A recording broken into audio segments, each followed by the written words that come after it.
Hello everyone, this is the fourth session, Chronicles of Contemporary Kashmir.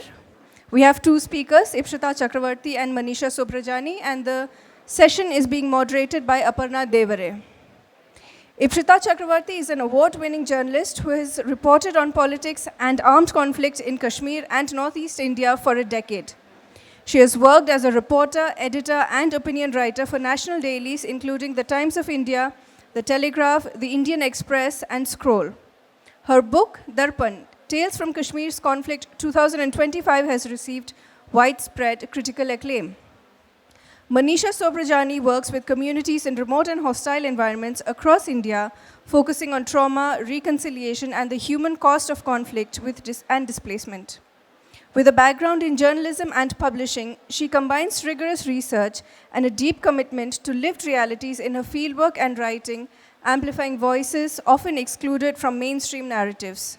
Her work engages with grassroots groups, policymakers, and scholars, bridging gaps between on-the-ground realities and broader discourses of justice and human rights. The Land I Dream Of, The Story of Kashmir's Women 2014 was her first book, and Shadows of Azadi, Women's Lives in the Crucible of Kashmir 2025 is the latest edited volume of essays. Can I please request the speakers to take their seats on stage? The moderator is Aparna Devare. She is a faculty member in the Department of Political Science, University of Hyderabad. She has published History and the Making of Modern Hindu Self 2011 and articles on global politics, colonialism, Indian political thought, and religion. Ma'am, over to you. So a very good afternoon to all of you, and thank you for being here. I promise that this will be a very interesting session because there are two very powerful books that are going to be discussed today, and we have both the authors here. Ipsita Chakravarty, who has written Darpan, and Manisha Sobhrajani, who has written Women's Lives in the Crucible of Kashmir, Shadows of Azadi. So I'm going to start with Manisha. Both books actually deal with the contemporary situation in Kashmir, and they draw on the voices, lives, and aspirations of the people there. So Manisha, you begin the book with the story of Marosh, an orphan who appoints herself as a caretaker of the Nizamuddin Dargah, who tells you it doesn't matter where she's from or any identity given to her. She belongs to the universe, and she's being taken care of Hazrat Sahib, as she tells you. That's a very powerful opening to the book. Tell us how that story led you to the women in Kashmir and to this uncovering of their stories. Sure. Thank you all for being here, and thank you, Ipsita, for sharing the stage with me. Thank you, Aparna, for having this conversation with us. So, Maharosh, with who I begin my book, I met her in Delhi, say about 10 years ago. And I've been working in Kashmir for the last 18 odd years or so. And Maharosh and her life stayed with me. And during lockdown in 2021, when we were all under house arrest because we couldn't go out, we were all under lockdown, sorry, not house arrest. I thought, and I have some very close friends in Kashmir. Kashmir is home, and I have many families across the different borders of Kashmir. I thought this is something that happens to them again and again. They are under lockdown all the time. Their lives are disrupted with so many things, and life comes to a standstill for them. So for them, it's nothing new. For people who are outside of Kashmir, this is new. Being confined to your homes is new. So I wanted to tie the two things together. And I thought, let me ask some of my closest people in Kashmir what Azadi means to them, the women of Kashmir, what Azadi means to them in the backdrop of the political conflict. And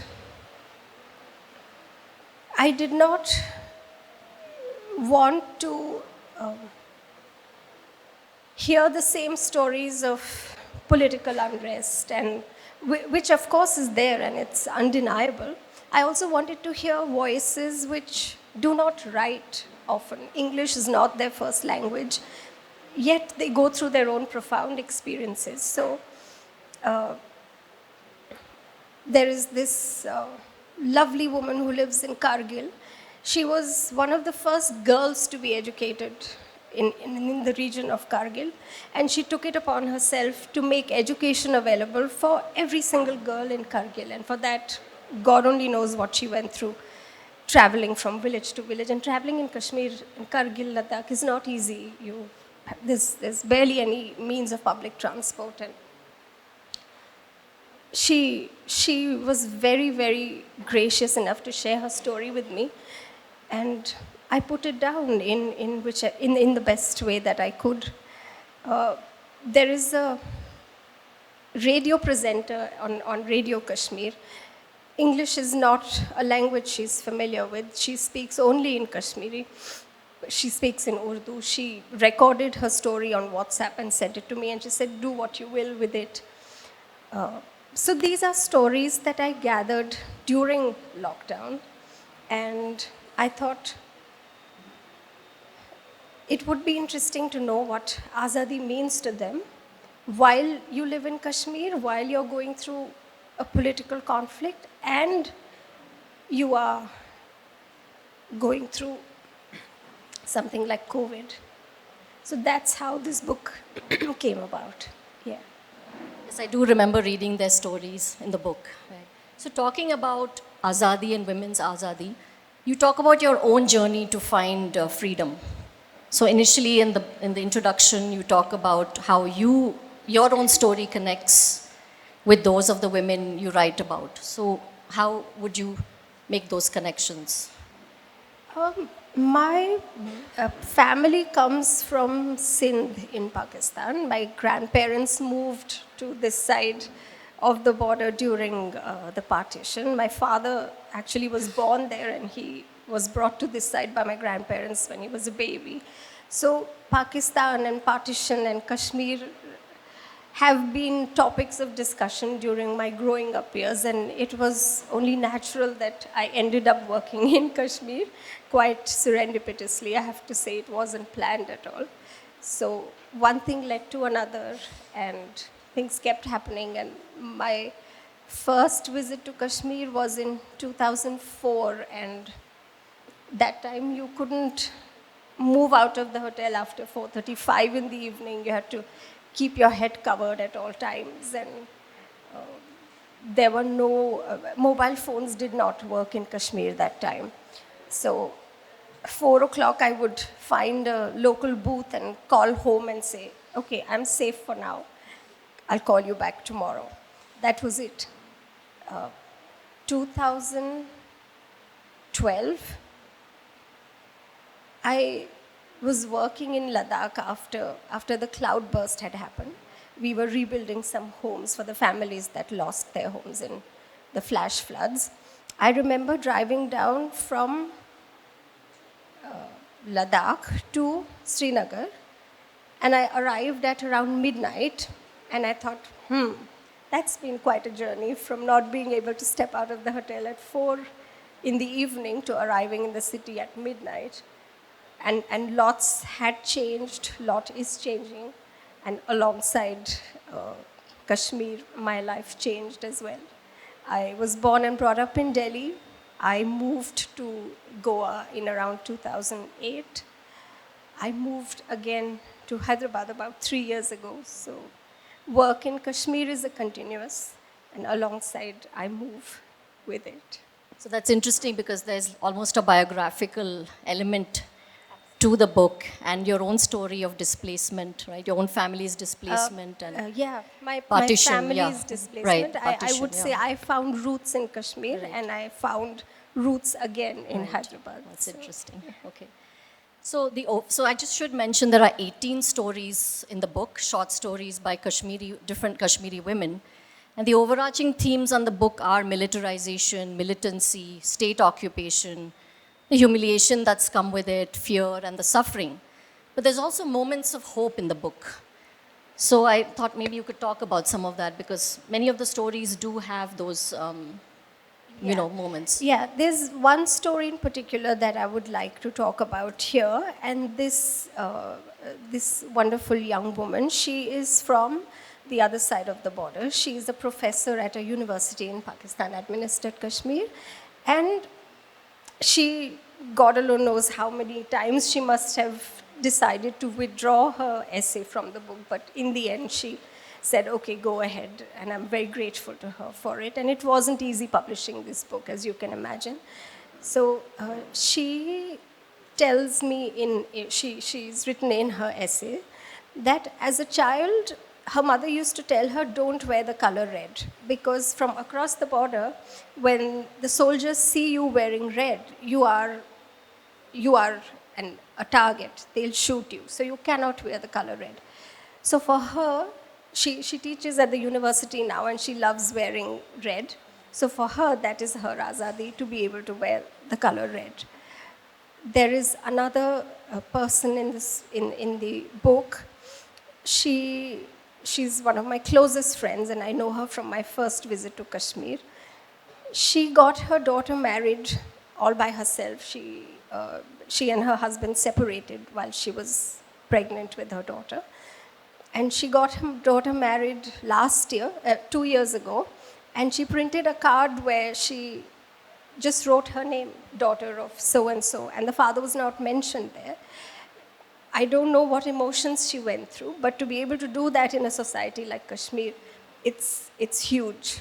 And she has also worked with some of the ulemas, and she's worked on Sharia laws in Kashmir. So the thing is that people's personal lives run along the politics of Kashmir, and that's what I have tried to bring out in the book.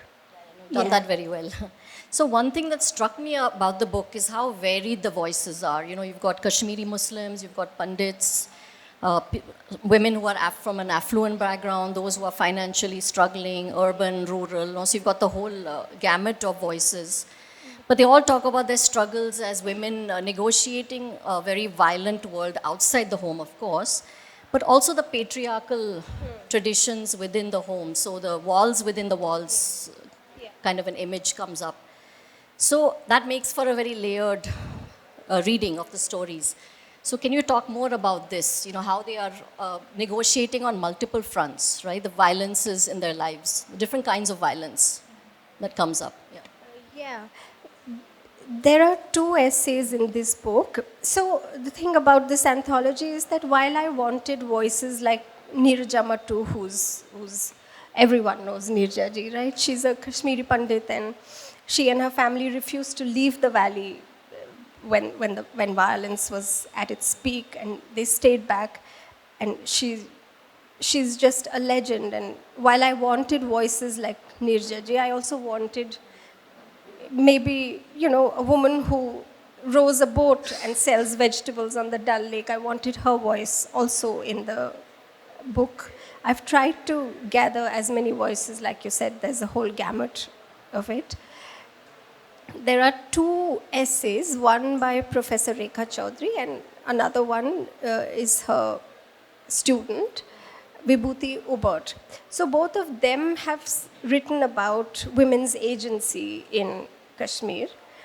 Professor Rekha Chaudhary, again, she's a very well-known name. She's an academic. So she's written about how during her childhood, growing up meant so many different things, living in a joint family and having to take permission from everyone to do any little thing as a girl. And when she grew up, and then she got married, and she moved outside of Poonch, and she lived in Jammu. And what I admire the most about Professor Chaudhary is that she's spoken not just about the politics of Kashmir, she's also spoken very openly about her personal life, which hasn't gone very smoothly. So she's drawn a parallel there in terms of how difficult it was in her marriage to do the things that she wanted to do. And while she was going through her own situations, she made sure that her daughter did not have to deal with patriarchy, and she was able to do the things that she chose to do. there are so many examples like this, and Vibhuti, her student, she also contributed an essay, and Vibhuti says the same, that it took her so long to understand the meaning of agency in her life and to realize that, you don't need permission to do something that you want to do. Vibhuti wanted to do a PhD and teach at a university. Perhaps her family did not want it, but to be able to do that, that was her own personal azadi, and to understand that you don't need permission for everything. That was a big win for her. Yeah. So I'll turn to Ipsita now for some questions for her from Dapan. So I want to start with a quote in the book, which really caught my attention while I was reading the book. So you write, maybe it's possible for landscapes to be haunted by traumatic events. The stories people tell about them, meanings poured into a stretch of road, a stream, a grove, ensure that memory seeps into the land itself. This was a very powerful set of sentences in the book. And I was wondering if you could talk a little bit more about these haunted landscapes that you write about. So there's been, quite a lot of work done on, like academic work on haunting and in conflict zones. And I kind of drew on some of that critical work. Haunting is, there are ghost stories about places that have known conflict, whether it's actual ghosts or what people believe are actual ghosts, and, the killing fields of Vietnam or Cambodia. But there's also, there are people have theorized haunting as, sort of a profound disturbance in time and history, and haunting as a way in which, the past remains undead and unresolved, haunting which, which is basically the silent force of power making itself felt in everyday life. And this manifests itself in various ways, in sort of habits of language and memory and absences. And so also places are haunted by these kind of stories that people associate with them. And so I think the lines you read out, I had visited trio of villages, Panchantal, which is associated with the Patribal killings of 2000, and Chittisinghpura, there was a massacre of 36 Sikh people there, and then Brariangan. And these are three places kind of bound by blood. First, the Chittisinghpura massacre happens, 36 Sikh men are killed. Then, 5 men are killed in Patribal, which is kind of, a few kilometers away in the Anantnag mountains. And then, a few days later, there's this furor that these were not, and apparently these men were the killers of Chittisinghpura. But then there are, a few days later, there are people from villages around there, especially Brariangan, where they say that, no, they were not foreign militants. They were people from our village. They were picked up one night and they were just shot and passed off as the killers. So, and of course, these cases went nowhere. No one ever found out. These cases remained unresolved. It has not been established who exactly the killers were of Chittisinghpura, because there are conflicting versions. It has not been, the Patribal case has been closed. And then the protest, people from Brariangan, they protested that, return the bodies of the people who were killed, the 5 Patribal bodies, and protesters were killed there. And nothing much really happened to, no justice was done there either. So the past remains unresolved in this place. And only these stories remain. And when I went there, actually, much of this has been reported, right? But when I went there, what was interesting was someone told me, a journalist who had reported on the 3 massacres in 2000, told me that when he went to Panchantal, people told him ghosts used to visit their village at night, leading up to the killings. And who or what exactly they were, local people did not know. So I wanted to follow this vein of ghostliness, and so I went to these places, and they said, yeah, there were bhoot visitations. People pretty much knew that they probably weren't actual supernatural beings. They were probably, who knows, possibly the military, possibly the other side. But this idea of haunting kind of runs through the stories, all the stories. And I thought it would be an interesting way to visit these three incidents all these years later. Oh, you've written about the massacres very powerfully.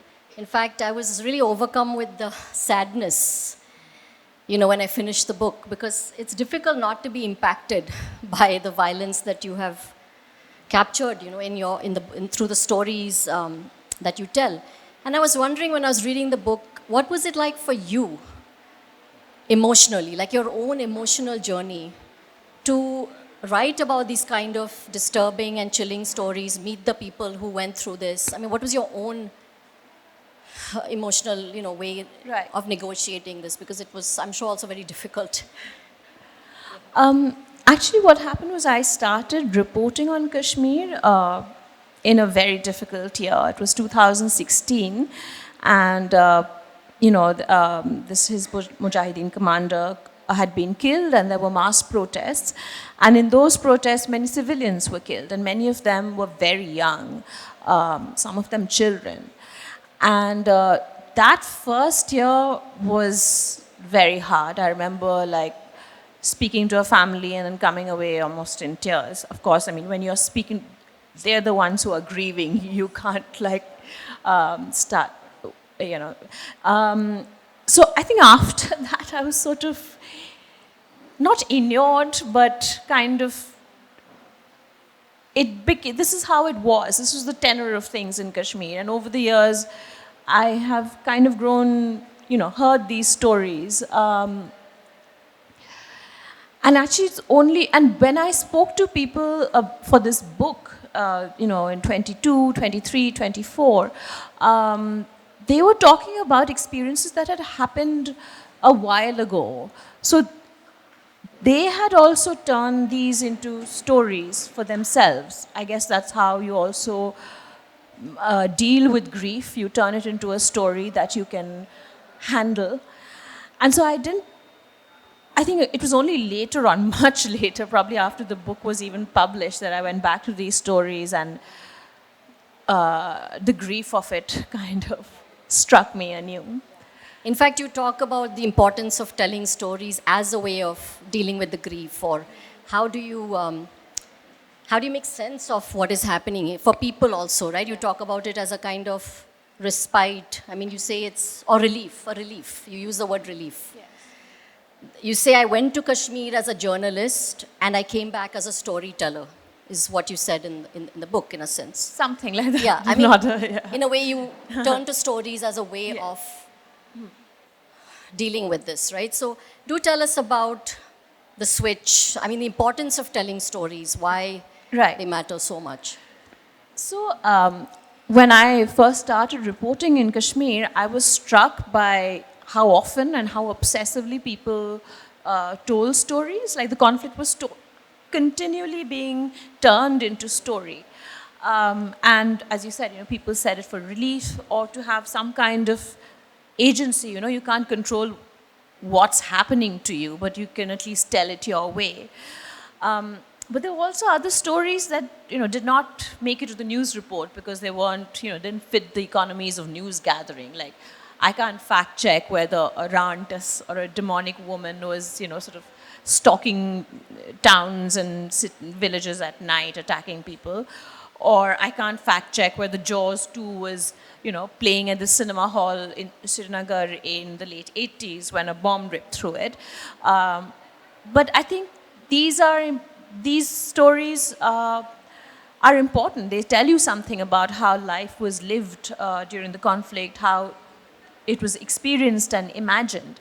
And I also realized once I got to know Kashmir a bit better that storytelling didn't start in '89, which is taken to be the start of the armed conflict. In fact, this is this. I think something clicked. It was August 2019. I had traveled to Kashmir right after the Article 370 changes. And there was a complete, as Manisha was saying, there was a lockdown, complete communications blackout. And this Kashmiri journalist and I landed in Srinagar, and we were trying to get to North Kashmir. And we didn't know if we would reach, we didn't know what lay down the road. And all kinds of rumors were flying about. And someone started a sentence with the word dapan, which is a word which translates roughly into "it is said." And I can't remember what he said. Maybe he said, there's a curfew, dapan, there's a curfew, or, vehicles are being checked. But suddenly it occurred to me that a lot of stories that I've heard over the years, I don't know the Kashmiri very well, but the word dapan kept coming up in different contexts, to talk about what was happening in, politically or in day-to-day life, but also other kinds of stories, folk tales or myths or epic tales. And in fact, I think Kashmiri scholars have spoken about the dapan tradition, starting with, when you start with "it is said," it means a story is first a story. And then it can be, fact, rumor, recorded history, myth. So I think telling stories was a very important way of, making sense of what was happening. So you just mentioned that you don't know Kashmir very well, but the book reflects a strong intimacy with Kashmir. You clearly spoke to a lot of people, shared their stories with you. Clearly, they put a lot of trust in you. The way the stories are written, you were able to build trust, and people did open up and tell you a lot. So how were you able to build these kind of, how did that process happen? Were you just, and you also mentioned you were just the listener, but to me it seemed like you were more than just the listener. So maybe you could talk a little bit about that. I said, I don't know Kashmiri very well. Kashmir, I don't know, I can't claim to know it. I've been there for several years now. I think what happened was, I just, made very dear friends there. I think, as Manisha would also say, it draws you in. It's a place where you just build attachments. And so I think a lot of the resonances, a lot of the associations, I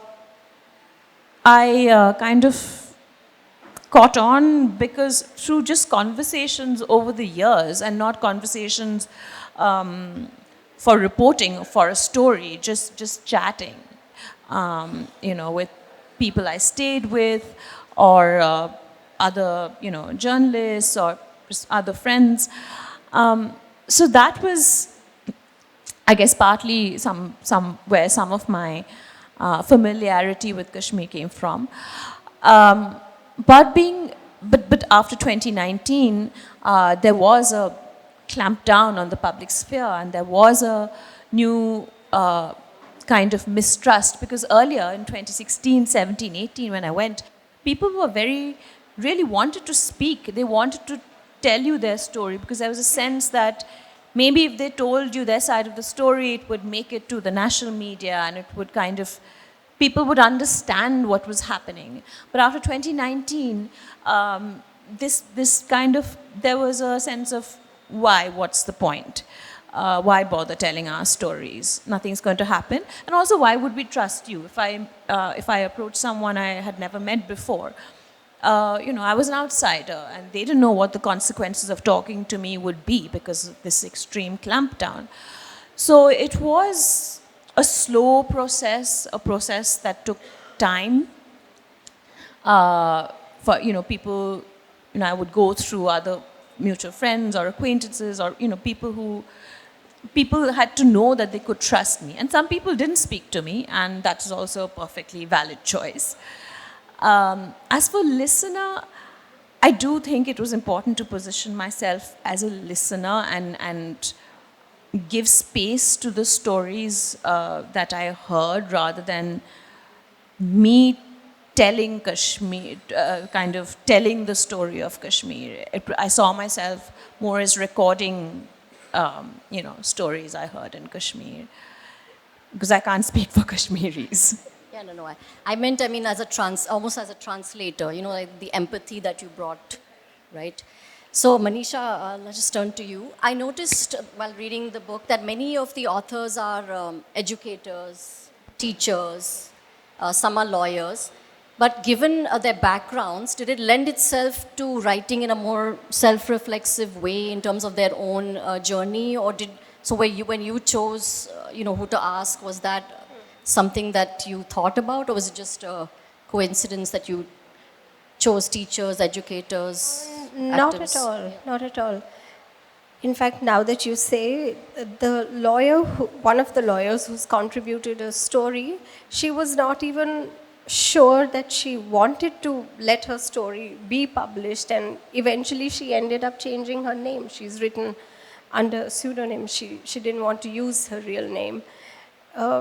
No, there was nothing planned or strategic about it. It was also about how many people I was able to reach out to, how many felt comfortable having their story and their name out there, putting their name and story out there in the world.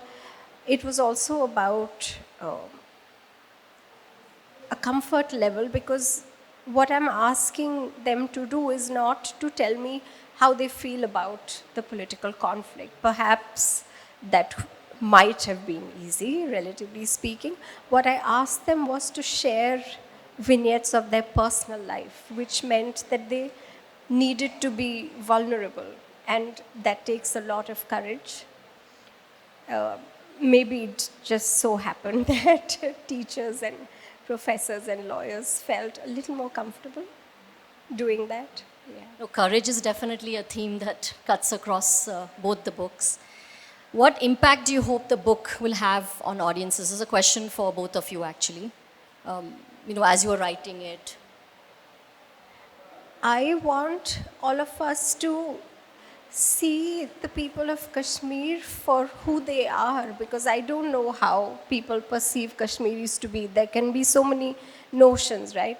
Pretty women, a land of very sweet apples, or a land of conflict, or I don't know, Chakravarty and beautiful mountains, all of that. But what I would really like to urge all of you is to see people the way they are, and they are ordinary people living ordinary lives under very extraordinary circumstances. I mean, hearing gunshots every single day for a few hours a day, that's the reality that they live with. And some of us can't even fathom how that feels. A couple of months ago, India-Pakistan were at war, and here we are in Hyderabad. We had no idea what was happening on the borders. I was not able to reach some of my closest friends to find out how they were doing. Our realities are very different. So just have a lot more empathy, a lot more kindness for people who live in remote and hostile environments. That's what I would say. Yeah, I think that's as I said, courage and empathy. These are the two words that I saw in both the books, which I think that the books had an impact on those, in that sense, definitely. Yeah.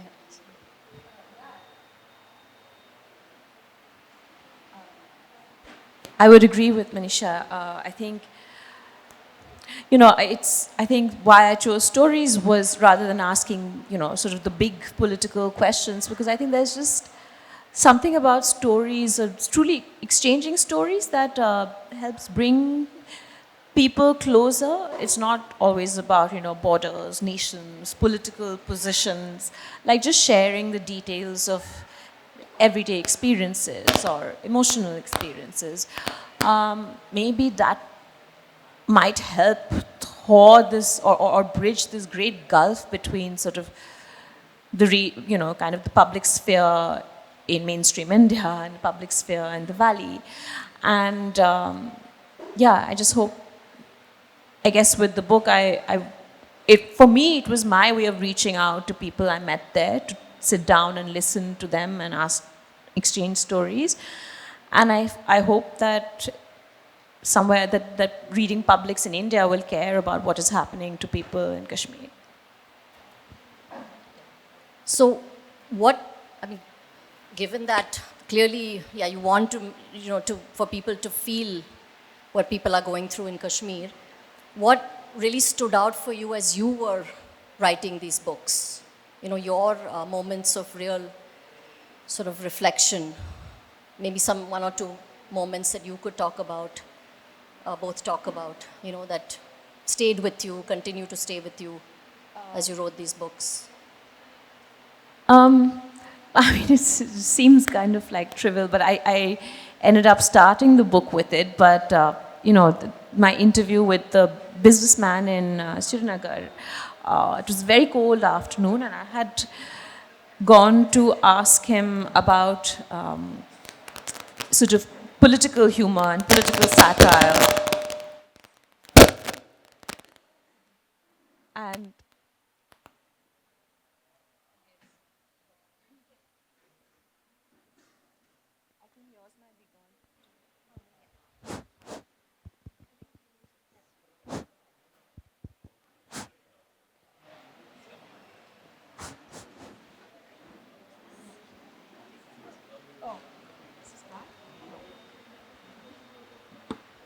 Some technical issues. So I wanted to ask him about the show called Hazar Dastan, which was this satirical show that had run in the 1980s. And he had watched that show, but he didn't remember much about it. What he did remember was this radio show that he used to love listening to, and he taped it, and his brother taped it, and they would listen to it over and over again. It was a story of sort of doomed romance and loss. But when the conflict started, they were burying all kinds of things everyone was burying all kinds of things that they thought might be incriminating, even if, they weren't actually, but and so they buried those tapes as well. And somehow the loss of that story, of those tapes and that story kind of merges with other kinds of losses that had to be borne in, years to come. And that's, I mean, when he was telling me that story about that radio play, he himself was he choked up a bit. And so that really stayed with me. That the kind of details that you don't think are relevant in the moment, later on they came back, they rose to the surface for me when I was writing, and they sort of revealed something more powerful.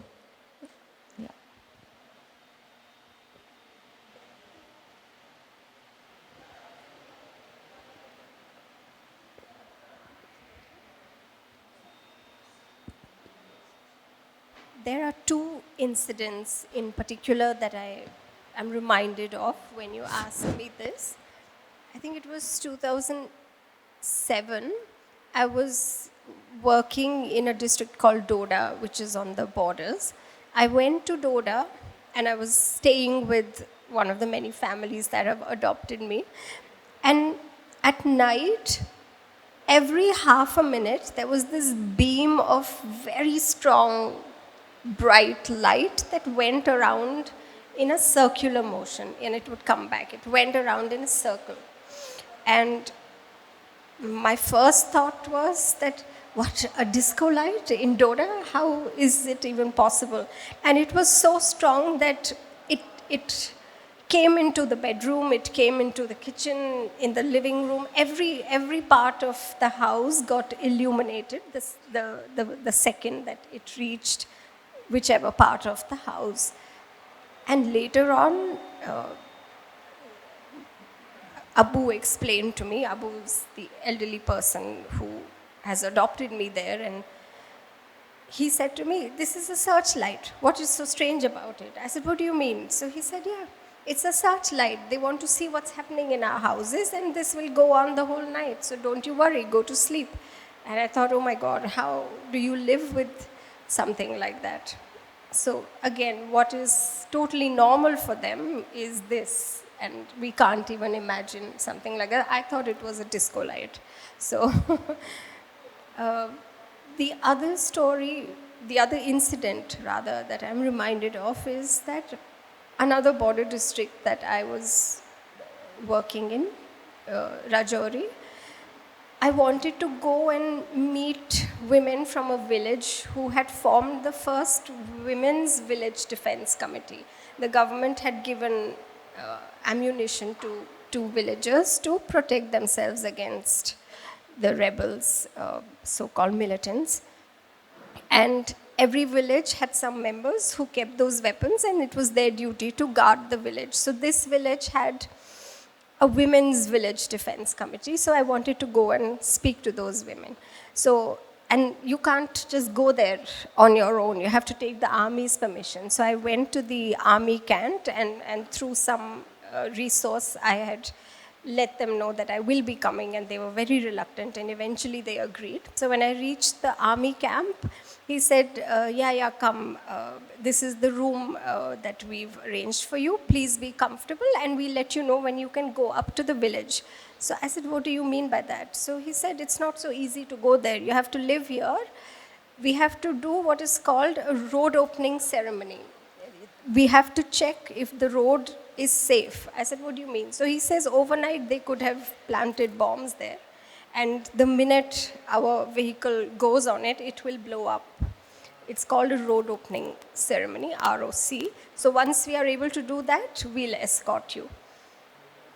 So 1 day, 2 days, 3 days, I just had to stay in the army camp area because they were not able to do the road opening ceremony. On the 4th day, when they finally did the road opening ceremony, I was able to go to that village, and most villages are not connected by blacktop roads, they are not tarred roads. So part of it we were able to go in the police gypsy, in the army gypsy. Then we had to walk it. So there are 4 army jawans surrounding me, and we were led by a former militant who knew the way, because you can't reach these villages on your own. You have to have someone who will know where you are going and know the way to that part of the village. So it was quite amusing for the army jawans that I wanted to go to this village, and I'm told that they were betting amongst themselves that halfway she's going to give up. She's not going to finally make it to the village. Eventually we did reach there, and when I went and spoke to those women who formed the defense committee, they were surprised. What, you traveled all the way from Delhi to come and ask us this? It's rather silly. Anyone can tell you this. And so I think that as much as we have no idea about how they live their lives, they also don't know how different our reality is from theirs. And so what is quote unquote normal for them is not normal. Thank you for. Yes. Okay. So thank you both for sharing these moments for us to really think about and take away. I think now we can open it up to questions. We can take about 3 questions is what we have time. So we will take the questions, and then the authors can respond. Yes, please go ahead.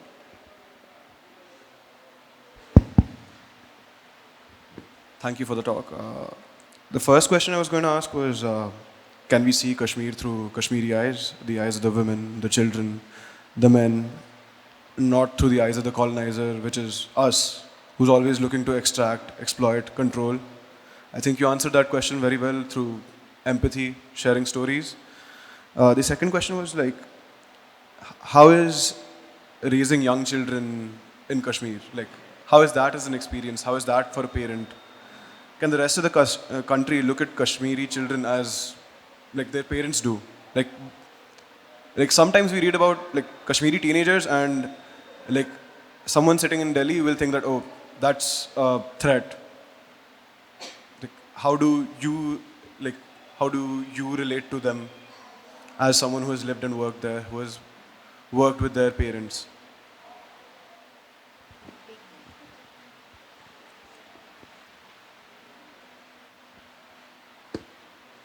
I have many Kashmiri friends. One thing that comes out all through is that there is almost no one there who's happy. Neither the Hindus, nor the Muslims, nor the Sikhs. There is and the life, as you correctly say, is not normal. You have had the chance to meet them, in a very friendly environment, in a trusting environment. One would like to know what is their wish list. There is the Pakistan occupied Kashmir and there is the Indian part of Kashmir. I think the situation is similar in both the places. When you talk to women, what is their wish list? They wish it was like this. Can you throw some light on that? Should we take one more? And then we'll take one more. Yeah. And then I'll give you one. Hello. Actually, I am from Kashmir myself. And then I've been teaching in a college there. I had a bit from militants. Speak into In 90, my father was killed. Our entire property was looted. And had to run to Jammu and settle down there. And then I fought elections in 1996 and again 2002. What you are speaking about is post-militancy. You have not seen the real militancy there. When people are dragged out, killed, raped, and we had to run away from that place. So this is post-militancy, which is different. Now, you have seen Kashmir only. Have you talked to other community? The victims of militancy, the Kashmiri Pandits or others. Because both sides are to be given. Not like that Kashmir file one side only. You have to be balanced. We have given some stories from Kashmir. I would request you visit Jammu also, talk to Kashmir Pandits there also, then try to have a balanced type of this. Number one. Number two, just, I think I can talk loudly also here, I should go baat nahi hai. So far Kashmir is concerned, is an enigma. Nobody has so far understood what Kashmir is, what Kashmiris are. They don't understand this. India has not understood Kashmiris. As a Kashmiri Pandit, as an Indian, I'm telling you. They have been all meddling with it, mishandled it, and then went into it. Everybody has his own philosophy, his own theory, his own policy about Kashmir, but the real Kashmiris, they don't understand real Kashmir. And their brand, either as Pakistanis or as internationals or anything of that sort, which is not a fact. Kashmiri Muslims are Indians. It looks they are communal, but they are basically religious. I'm telling you because I have lived in Kashmir, Muslim, I have been living there, I belong to Kashmir. They are very loyal, they are more religious, which is taken otherwise. And which is being misused today, for that matter. And what we are having after 2019, we lost virtually Kashmir. Morally, we have no religious right over Kashmir. Because it was done in a very, very wrong way. Kashmir has been used by Pakistanis for militancy, for all the terrorism there. Their loyalties have been purchased through some elements. That's very unfortunate. And nobody still understands Kashmir and Kashmir fully. Building roads, going around this Boulevard Road and saying, having G23 or all the seminars there, is not Kashmir. Go to more villages, see a simple Kashmiri there, how he talks to you. Sit with the family there. Go to border sites, as she has said. Go to border sites, live with those people there. They're simple people. But you show the people only Boulevard Road, Nishad, Pahalgam, Gulmarg, and Sonmarg. There are 4 or 5 places. Kashmir is not only these 5 places. Kashmir is vast, vast, vast. And it's a different land altogether, full of spirituality, full of love, full of affection, full of patriotism and faith. Maybe some elements here, there, doesn't matter much. There's a difference. That's everywhere such. Here also. So please try to have a balance over Kashmir. When you again visit Kashmir, and I belong to Kashmir, I stay in Jammu, we can come, we can talk. I'm a Muslim journalist. I'm running a paper from Jammu also. So I know most of these things. We should have, in fact, Kashmir, bad picture is being given about Kashmir, India. It's not being presented properly. And that perception has to be changed if you want to have Kashmir really as a peaceful state. Thank you very much. Thank you. Thank you for sharing that with us.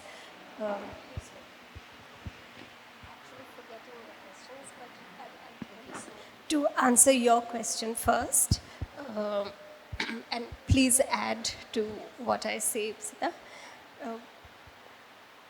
I feel that in some way we have to also keep ourselves a little away from what we are writing about, otherwise it would be impossible to write. I can say that for myself. I don't know if you agree, Ipsita. And I'm sorry, can you remind me of the other questions that you asked the children?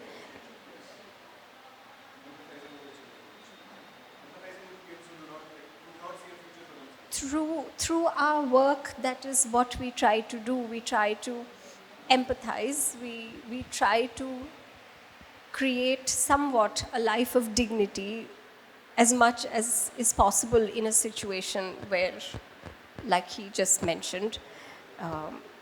So yeah, we try our best. I don't think we can give you exact answers, and I speak for the both of us, but please do add.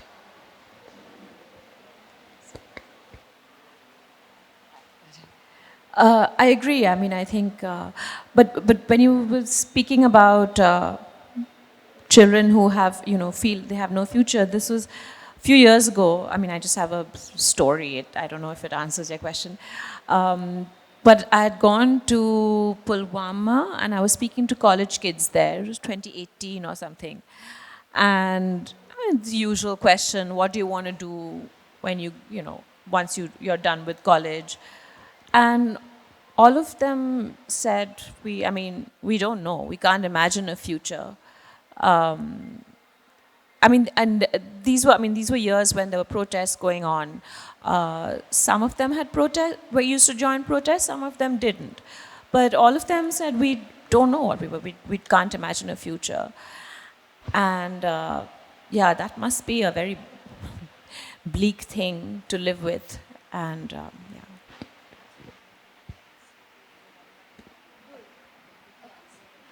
Okay. Wish list. I don't know if it's specific to Kashmiri women. I think it applies to men and women. You're absolutely right. I think there's a deep, there's a lot of sadness in Kashmir, a lot of kind of resentment, kind of frustration with, the situation and how it never changes. I think, one thing that certainly everyone would like is more kind of freedom of speech, freedom of expression, a freedom to move around, just basic day-to-day freedoms and dignities. And then, never mind the bigger questions. And as for you, sir, yes, of course, there is a story and a great tragedy, the Kashmiri Pandits, and I do address that in my introduction, which is to say that my book, at least, does not tell every story. It's not possible for one book to cover all of it. I will say that though most of the people I spoke to, many people I spoke to, they spoke about Kashmiri Pandit neighbors and friends who had to move away. And so Kashmiri Pandit communities in these stories figure as absences that are deeply mourned. So, To just say very much the same thing, the same sentiment that Ipsita shared with you. We try to do what we can, and through one book it's not possible to Just actually,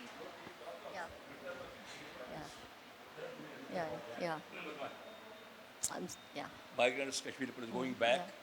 They have been out of it. It has been used very badly for political purpose, for elections. Actually, Sorry. yeah. They have exploited this migration for political purposes, for elections, all those things. There's no plan for them to go back. But the question is now, I left in 1990. A boy, whether a Kashmiri Pandit who is a migrant or a Kashmiri Muslim boy who is not a migrant for that matter, often born in 1990, they have no concept of what India is. Because for a Kashmiri Pandit boy who is born after 90, Kashmiri Muslim is the person who has thrown him out. The picture is a Muslim has thrown him out. Don't take me out. The one picture.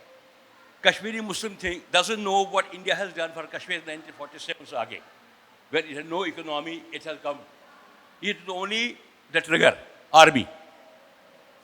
Because only army and CRP have been ruled after 90. So he knows. Now the question is, how do we make these two generations meet? They don't try about it. I don't have to meet now my generation because whom I know, I meet them. We are now gone generation. Now this is generation which is post-90, which is very important. You have to work on that. How can these two generations meet and come to contact? Otherwise, Kashmir Pandit become a tourist. He will go there as a tourist, stay, visit there, come back and go back. And that's what most people want to do it also. But if you want to have Kashmir as it was, they have to work a lot so that Kashmir Pandit go back. But unfortunately, very sad to say, government has no plan to take them back and settle them back there. And till they do it, they will have to hang on all these things and face all these problems in Kashmir.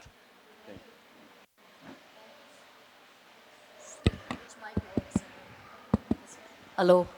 Thank you, sir, for your responses and for the important, interventions that you made. Unfortunately, we are out of time. You can always talk to the authors after the panel on an individual basis for the questions you have. I want to thank the authors for the books that they wrote, and we can take a picture with the books now. So thank you to both of you, Manisha and Ipsita, for your wonderful books. And thank you to the audience for being here and being so engaged in the session. Thank you. Thank you very much.